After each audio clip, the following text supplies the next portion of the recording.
하나님의 말씀은 사도행전 13장 13절로 시작합니다. 우리가 복음 그러면 핵심은 십자가 부활의 복음이죠.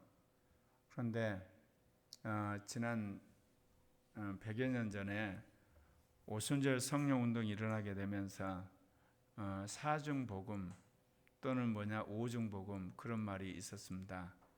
그건 뭐냐면 예수의 십자가 부활의 복음을 더 자세히 이제 그거를 설명하는 건데, 사중복음은 그렇습니다. 중생의 복음, 예수를 믿으면 중생한다. 그 다음에 성화의 복음, 사람들이 성령세를 받으면 거룩하게 된다. 그 다음에 예수를 믿으면 치유된다. 치유의 복음, 예수님은 다시 오신다. 재림의 복음. 이게 이제 성결교에서 말하는 게 이 오중복음, 사중복음이거든요.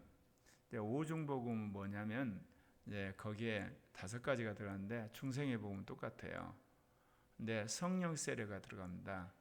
성령 세례의 복음, 그리고 나서 이 성화의 복음, 그 다음에 치유의 복음, 이 종말의 재림의 복음, 이게 이제 오중 복음인데, 이제 이거를 응용해 가지고 조영기 목사님 만든 게 한국판 오중 복음이에요. 그게 이제 뭐냐면 중생의 복음, 성령 세례 복음, 그 다음에 뭐가 들어가는지 아시죠? 축복의 복음이 들어가요. 이 성화가 빠져버려요.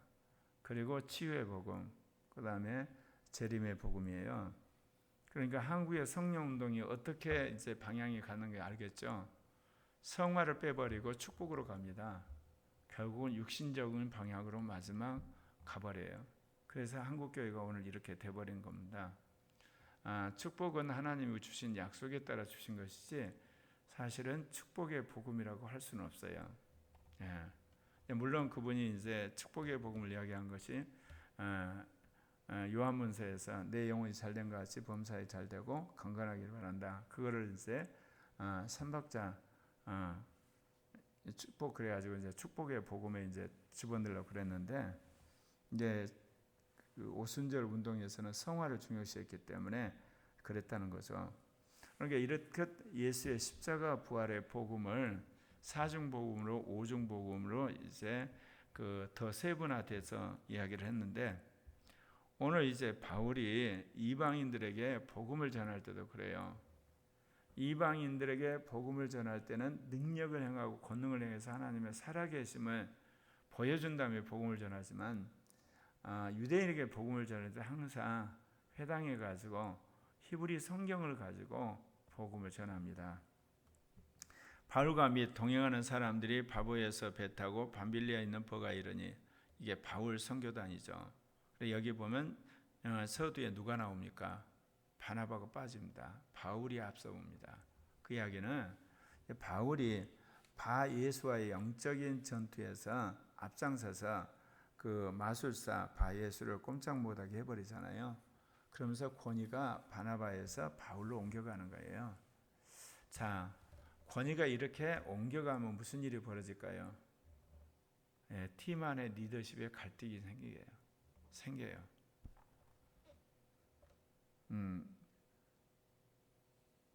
요한은 그들에게서 떠나 예루살렘으로 돌아가고, 이후에 어떨지 모르지만 요한이 떠나버리는 사건이 일어나게 됩니다.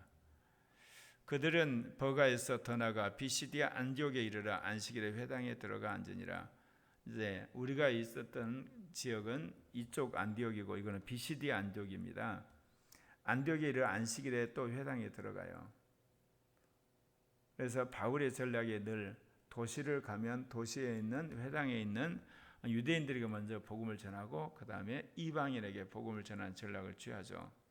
율법과 선지자의 글을 읽은 후에 회당장이 사람을 보내어 물어 이르되, 그러니까 구약 성경을 회당장이 읽어요. 그러면 그 본문을 가지고 이제 해석해 줄 사람을 딱 봤을 때 그 율법에 정통하다고 생각하면 그 사람한테 의뢰를 하는데, 형제들아 만일 백성을 구원할 말이 있거든 말하라. 딱 바울과 바나바를 보니까 하나님의 말씀을 잘 전할 것 같으니까 권면을 하는 겁니다. 바울이 일어나 손짓하여 말하되, 이스라엘 사람과 및 하나님을 경외하는 사람들아 들으라. 이스라엘 사람들은 회당에 있는 건 당연한데, 하나님을 경외하는 사람들은 이방인 가운데 지금 유대인 회당에 나온 사람들을 향해서 하는 이야기입니다. 그들은 이미 히브리 성경을 알고 있고 또 교육을 받았기 때문에 이제 이스라엘 역사를 쭉 이야기하면서 예수 그리스도를 소개합니다. 이 이스라엘 백성이 하나님이 우리 조상들을 택하시고 애굽 땅에서 나그네된 그 백성을 높여 큰 권능으로 인도하여 내사. 그러니까 이스라엘 백성이 하나님이라고 그러죠. 우리는요 아버지 하나님이라고 그러거든요. 아버지 하나님이라고 했을 때 그 전제는 예수 그리스도의 하나님이에요. 예수 그리스도의 하나님이니까 우리의 아버지 하나님이거든요. 그게 이제 예수님 오시고 나서 이게 바뀌는데 구약에서는 항상 조상의 하나님, 이스라엘 하나님, 아브라함과 이삭의 야곱의 하나님이라는 이야기예요. 출애굽의 하나님. 왜냐하면 그들의 신앙은 아브라함, 이삭, 야곱으로부터 말미암았기 때문에 그렇게 하거든요. 그래서 우리 조상들을 택하셔서 애굽 땅에서 나그네 됐는데 그들을 인도에 냈다 그러죠. 그러니까 하나님의 섭리 가운데 가나안 땅에 정주했던 아브라함, 이삭, 야곱 이 족속, 결국 야곱 때 12아들, 결국 요셉을 통해서 애굽 땅에 가서 민족을 이루었는데 그들을 인도에 내요. 광야에서 약 40년간 그들의 소형을 삼으시고, 여기 보면 소형이라는 표현을 쓰죠. 이스라엘 분명히 광야 40년 생활을 했는데 하나님 앞에 그들은 불순종했다는 거예요. 그러니까 교회가 존재한다고 해서 항상 하나님 말씀을 그대로 순종한 건 아니라는 거예요. 40년 동안 공동체 생활을 했는데 소형이라고 그래요. 가나안 땅 7족속을 면하사 그 땅을 기업으로 주시기까지 약 450년간이라. 그러니까 땅을 주시기까지 450년 동안, 그러니까 아브라함의 약속에서 그렇게 시간이 흘러서 땅을 주셨다는 것. 그 위에 선지자 사무엘까지 사사를 주셨다. 그러니까 가나안 땅 들어가서부터, 그러니까 엄밀히 말하면 모세 때부터 사무엘까지를 사사 시대라고 그래요. 그러면 사사는 뭐를 하느냐? 나라를 지키고요, 판결을 해요. 율법에 따라서. 그게 사사가 하는 일이거든요. 그러니까 오늘날만 재판장 역할을 하고 또한 국가를 지키는 하나의 장군 역할을 합니다. 그 위에 그들이 왕을 구하니까 하나님이 베냐민 지파 사람 기스의 아들 사울을 40년간 주셨는데 패했다는 표현을 씁니다. 그러니까 이스라엘 왕국의 정통성은 다윗부터 시작한다는 거예요. 세속적으로는 사울왕부터지만, 왜냐? 사울왕은 하나님 말씀을 거역함으로 패해버렸기 때문에. 그래서 패했다는 표현을 쓰잖아요. 다윗을 왕으로 세우시고 증언하여 이르시되 내가 이새의 아들 다윗을 만나니 내 마음에 맞는 사람이라 내 뜻을 다 이루리라 하시더니. 그러니까 하나님의 어떤 그 구원 역사에서 하나님이 아브라함과 언약을 하죠. 근데 이 모세는요 그 언약을 이루는 사람이에요. 다윗 때 또 언약을 해요. 그래서 아브라함과 다윗의 후손 예수 그리스도라는 표현을 씁니다. 모세는 그거를 이루는 사람이었기 때문에.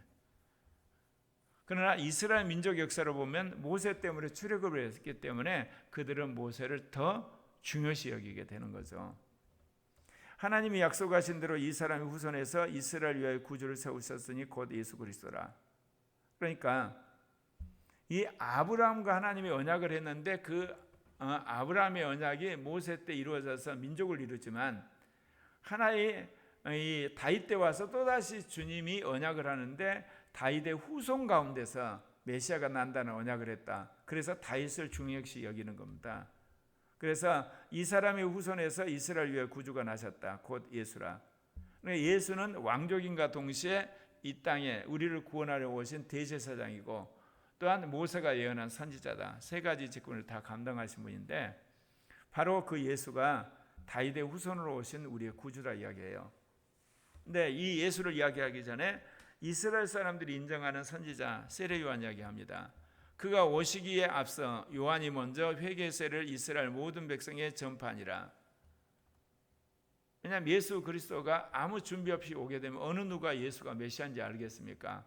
그래서 앞서오는 세례 요한이 예수님을 소개한다는 겁니다. 요한이 그 달려갈 길을 마칠 때 말하되 너희가 나를 누구로 생각하느냐? 나는 그리스도가 아니다. 나는 그리스도를 소개하는 사람이다.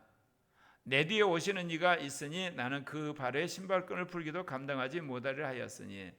왜 세례 요한을 이야기했을까요? 이 다윗의 후손인 예수가 우리가 기다리는 구주다 이야기를 하려고 하는데 설득력이 없는 거예요. 그 예언이 성취됐다는 이야기를 하고 세례 요한이 예수가 한마디로 성령으로 세례 주님이고 우리의 구주라고 증언을 했다. 그리고 세례 요한이 말하기를 예수님 신발끈도 매기에 나는 감당 못한다고 이야기를 했다. 그러면서 역사적인 근거로서 세례 요한을 함으로 그들을 이제 설득을 시키는 겁니다. 형제들아, 아브라함의 후손과 너희 중 하나님을 경외하는 사람들은 이 구원의 말씀을 우리에게 보내셨. 예수를 향해서 구원의 말씀이라고 이야기하죠. 그래서 제가 그런 이야기했죠. 그리스도는 삼중적으로 자기를 계시해요. 인자 그리스도, 말씀 그리스도, 내주하는 그리스도. 인자 그리스도는 이 땅에 인간을 왔고 십자가에 죽고 부활해서 가셨어요. 그 인자된 그리스도가 끊임없이 우주 만물 가운데 말씀을 증거하세요. 보이지 않지만 말씀인 그리스도가 우주 만물 가운데 움직이시는 거예요. 그 말씀 그리스도가 우리 안에 들어오셔서 우리가 예수를 믿게 된 거거든요. 그리고 나서는 성령 안에서 아예 내주하는 그리스도가 우리 안에 계시는 거죠. 예루살렘에 사는 자들과 그들 관리들이 예수와 및 안식일마다 외우는 바 선지자들의 말을 알지 못하므로, 이게 예루살렘에 있는 사람들, 그리고 끊임없이 선지자의 말을 읽은 사람들이 예수를 몰라갖고 예수를 죽여버렸다는 거예요. 결국 이게 선지자들의 말 속에 예언된 예언이 이루어지는 일을 그 예루살렘과 늘 선지서를 읽는 사람들이 그 짓을 해버렸다는 겁니다. 이 부분부터는 이제 이 바울이 회당에 있는 유대인들을 향해서 신랄하게 비판하는 거죠. 죽일 죄를 하나도 찾지 못하였으나 빌라도에게 죽여달라고 하였으니, 이게 죄가 없는 사람인데 유대교에 위협이 된다고 그래서 죽여달라고 그래서 빌라도가 죽인 거예요. 유대인들은 유대교 헌법에 따라서 율법에 따라서 예수를 정죄를 할 수 있지만 사람을 사형에 치를 형사적인 권리가 없기 때문에 빌라도 총독이 그를 사정을 해서 빌라도가 죽였다는 거죠. 성경에 그를 가리켜 기록한 말씀을 다 응하게 한 것이라. 참 역설적이란 거죠. 내가 열심히 선지서를 읽었는데 율법도 있고 그 선지서 율법에서 예언한 예수가 바로 성경과 그 선지서를 읽은 너희들의 손에 의해서 죽임을 당함으로 성경이 성취됐다. 참 역설적인 이야기를 하는 겁니다. 지금 마지막 때도 그거거든요. 성경과 하나님 말씀을 믿는다고 하는 적그리스도와 적그리스도의 무리들이 하나님 말씀대로 사는 거룩한 성도들을 핍박하는 때가 옵니다. 마귀는 성경 가지고도 율법 가지고도 얼마든지 변신을 해서 하나님의 일을 막으려고 하기 때문에 그렇습니다. 후에 나무에서 내려다가 무덤에 두었으나 하나님이 죽은 자 가운데서 그를 살리신지라. 여러분 성경에 보면 하나님이 죽은 자 가운데 예수를 살렸다는 표현이 있고요. 예수는 성결의 영으로 말미암아 부활했다는 표현을 같이 써요. 예수님은 하나님이시잖아요. 그러니까 당신이 성결의 영으로 그냥 부활하신 거야.